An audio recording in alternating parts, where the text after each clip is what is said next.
Start by opening the file, and you can just download that from my website. You'll notice that I have the words in a square, and that helps make sure that the etching isn't going to get all over your glass. And then I have some clear vinyl over here on my mat. I've already matched that up with how much I need according to my print, my cutout.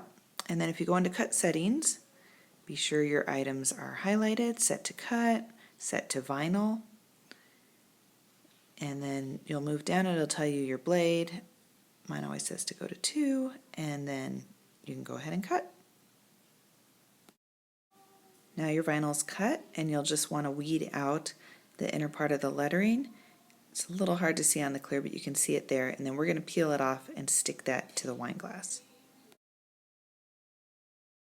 When you attach it to the wine glass, just be sure that around the lettering it's really pressed in and it's stuck so that none of the etching cream is getting onto other areas that you don't want it to go. So you don't need it to be fully stuck on there along the top and stuff, but just make sure along any of the letters that it's really pressed down and it's really secure.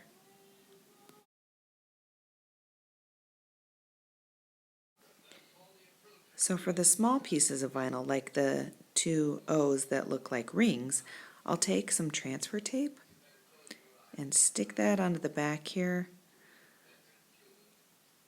I'll press down really hard and make sure I have that nice and secure and stuck into place.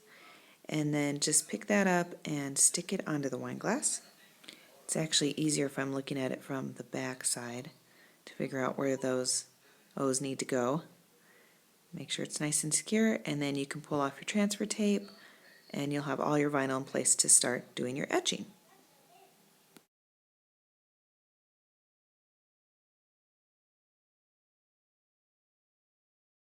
So this etching cream is really powerful stuff, and you should wear gloves when you're working with it. Of course, I'm not in the video, so do as I say, not as I do. I'm using a paintbrush. I've done it with Q-tips in the past, but I find that it leaves little Q-tip pieces on there. So I'm just going through with a little paintbrush, and you're going to see the purple goop get into the places where your stenciling's at. Just lay it down nice and thick. If you don't, it'll kind of leave some lighter marks, which are okay if you don't mind that. Mine usually have that on there. So just paint that all in. You're only going to leave this on here for a matter of seconds.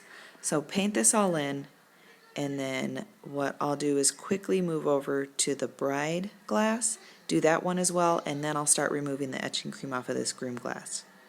So now I'm just working on the bride glass and making sure I have all the etching cream in place on there.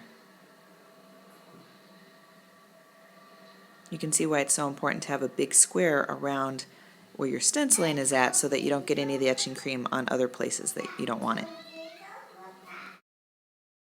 Now that you've finished getting the etching cream onto there, you're going to wipe it off, and you can just use a paper towel, wet paper towel, and just try to wipe it off gradually and kind of gently.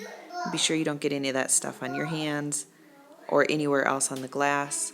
So I just take a little bit of a wet paper towel and try to wipe it, and then what I'll do is quickly peel the vinyl off and then go under the sink and fully rinse it and just get all of that etching cream off of there.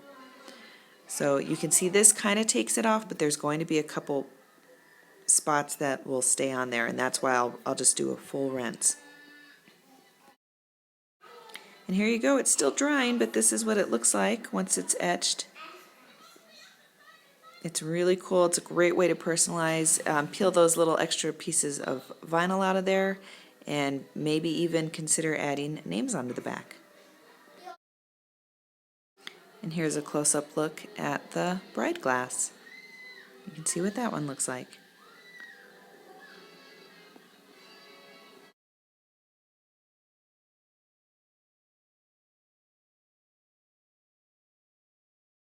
Thanks for joining. I hope this makes a great bridal shower or wedding gift.